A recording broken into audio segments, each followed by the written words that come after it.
saya kembali menyatakan kepada Bang Zuma, kalau abang membantah jika Yudas tidak ikut disalib, tetapi memakai narasi yang tanda petik tidak bersesuaian, saya sudah jelaskan itu bukan tidak bersesuaian.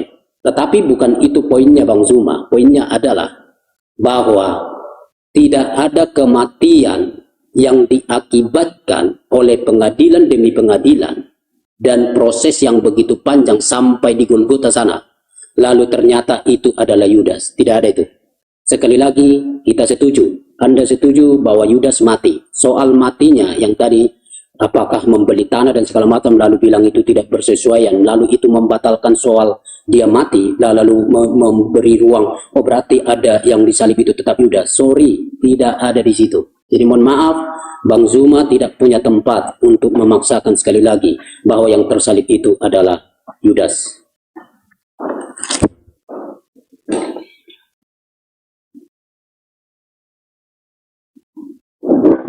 Oke, lanjut Bang.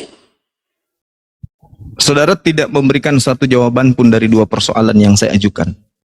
Yang pertama, dosa apa yang Yesus lakukan sampai dia setara dengan hukuman mati? Yang kedua, di mana tertulis yang kemudian diambil oleh Paulus dalam Galatia 3 nomor 13? Dua poin ini Anda nggak jawab. Oke. Nah, terkait yang saya katakan tadi, Anda berkata, di mana Yudas disuap? Di awal tadi saya sudah katakan kepada saudara, Matius 26, nomor 15, nomor 16, di situ ada kata didomi. Apa yang engkau akan berikan kepadaku kalau aku bisa menunjukkan tempat persembunyian Yesus? Apa yang bisa kau berikan? Didomi.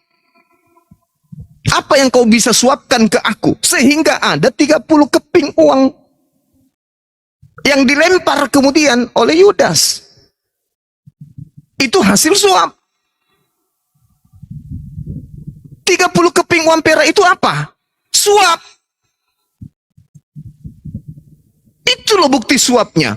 Sedangkan Tuhan di dalam Matius Ulangan 27 nomor 25, terkutulah orang yang makan suap demi untuk menyerahkan orang yang benar dan memutarbalikkan kebenaran. Itu satu. Amsal 17 nomor 23. Orang fasik adalah orang yang menerima suap. Orang fasik adalah orang yang menerima suap untuk kemudian menyerahkan orang yang benar. Coba. Saya sudah menunjukkan datanya. Yang terkutuk, yang menerima suap, yang berkhianat, udah kutunjukkan datanya. Yesus mana Anda tunjukkan data kalau dia itu pantas kemudian setara dengan hukuman mati dosanya? Nah, ada? Tidak ada. Di mana tertulis terkutulah orang yang mati di atas tiang salib? Anda tidak menunjukkan. Saya menunjukkan. Ulangan 21 nomor 22 nomor 23. Coba. Yang Paulus kutip Ulangan 21 22. Seseorang yang dihukum mati karena melakukan dosa yang setara dengan hukuman mati. Pertanyaannya, dosa apa yang dilakukan Yesus sehingga setara dengan hukuman mati? Tak ada. Yudas, dosa apa yang dilakukan oleh Yudas sehingga setara dengan hukuman mati? Suap. Mana dalilnya? Matius 26, 15, 16. Ada dalilnya. Anda tidak ada dalil. Bagaimana Anda mau melawan saya? Jadi saya katakan bahwa saudara-saudara menuhankan Yudas sudah hampir kurang lebih 2000 tahun. Kecuali saudara bisa menunjukkan ke saya, oh bukan di Ulangan 21 Bang Suma, tertulisnya di sini. Mana? Oh, Yesus memang terkutuk Bang Suma karena memang dia punya dosa setara dengan hukuman mati. Apa dosanya? Oh, Yesus memang adalah manusia yang dikutuk oleh Elohim. Disebabkan karena begini. Apa sebabnya? Mana dalilnya? Kan tidak ada. Semuanya hanya doktrin, dogma.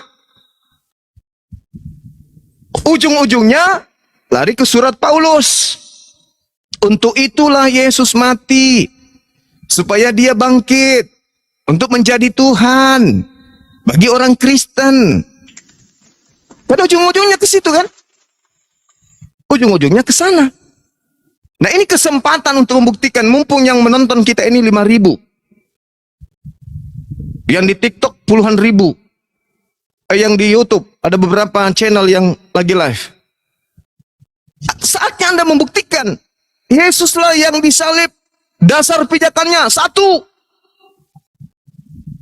Yesus pernah makan uang suap. Makanya dia terkutuk. Mana dalilnya? Saya kira begitu bang. Nggak usah terlalu panjang lebar. Terkait dengan Yudas, saya sudah berapa kali menunjukkan ini. Matius 27 nomor 5. Catatan di bawah sangat jelas. Mati pada saat itu hanya bisa dilakukan dengan cara disalibkan. Titik. Itu yang terjadi terhadap Yudas. Disalibkan. Sesuai dengan catatan kaki, Matius 27 nomor 5 di Alkitab Sabda. Itu internal saudara sendiri yang mengatakan itu. Oke? Saya kira, mana dia? Jatuh lagi. Saya kira jelas ya, teman-teman sekalian, bahwa apa yang dituangkan Al-Quran, kemudian wa qaulihim innal qatalnal masiha Isa bin Maryam. Sorry, hilang lagi. Rasulullah wa ma qatalu wa ma salabu walakin subbihalahum, itu tidak bisa dibantahkan. Demikian, silakan. Oke, baik Bang Zuma. Ya, saya kira begini, Bang Zuma ini, ya sebelum saya tanggapin yang pertanyaan tadi, cuman saya tanggapin yang terakhir ini. Bang Zuma ini sebenarnya membangun sebuah doktrin, membangun sebuah paham lah, begitu ya, bahwa yang tersalib itu adalah seorang Yudas. Tapi acuannya adalah catatan kaki Alkitab. Sorry Bang Zuma, kasihan sekali ya. Abang lebih mempercayai catatan Alkitab, catatan kaki, tapi teks abang tidak mau percaya. Oke, makasih. Tapi jelas bahwa ketika abang berpondasi yang demikian, maka bangunan doktrin atau paham atau dalil yang abang sampaikan sangat-sangatlah lemah dan sampah. Oke, saya lanjutkan lagi bahwa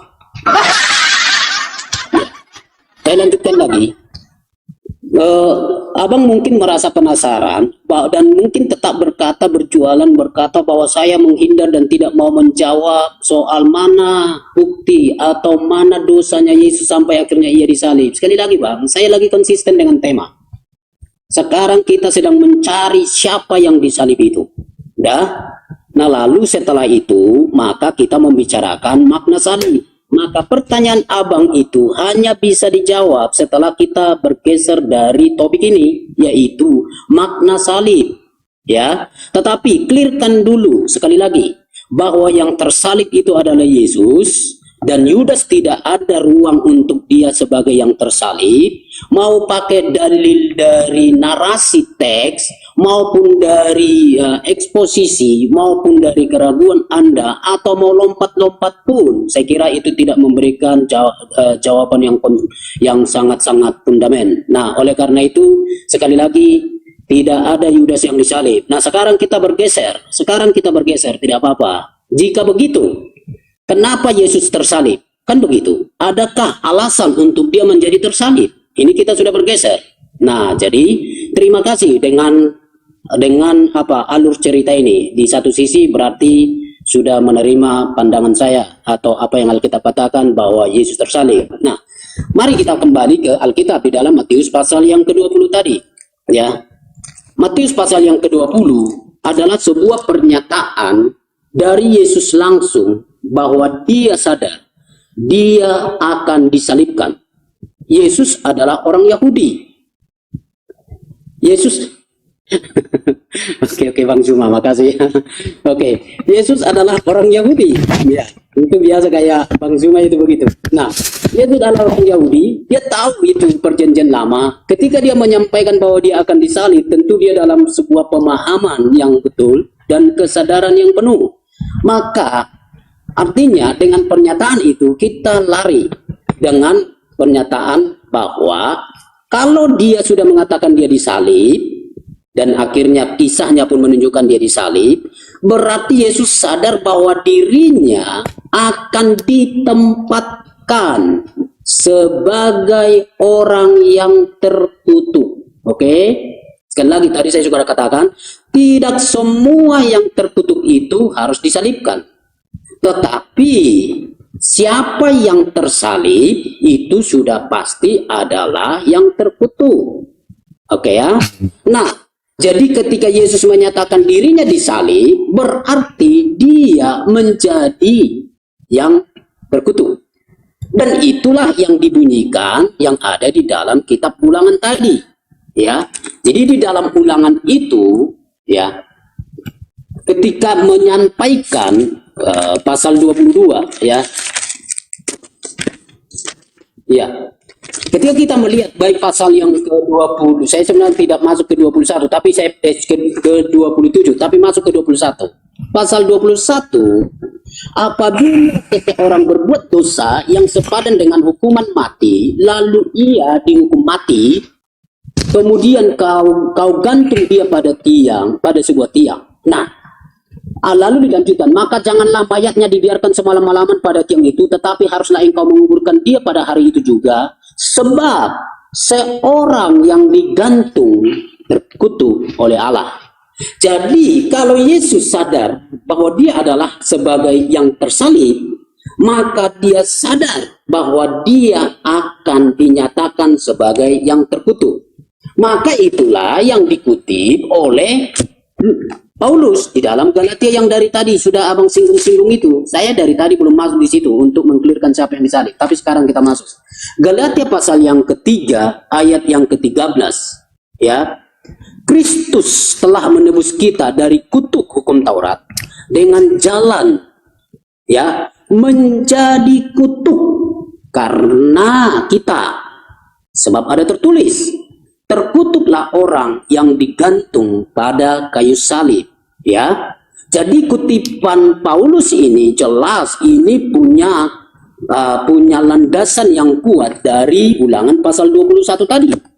Tetapi yang menyatakan Yesus disalib bukanlah Paulus, bukanlah kesepakatan, bukanlah bukanlah konspirasi orang-orang atau pemaksaan doktrin dan segala macam, tapi jelas biografi yang dilaporkan oleh 4 Injil itu bahwa Yesus tersalib. Oke? Nah, sekarang Paulus hanya menjelaskan makna dari penyaliban itu. Di situ sudah dijelaskan bahwa kalau ada seseorang yang tersalib, berarti dia dinyatakan sebagai yang terkutuk. Dan jika Yesus adalah sebagai pribadi yang terkutuk, berarti dia dinyatakan, baik itu di dalam Korintus, dia dinyatakan sebagai yang berdosa.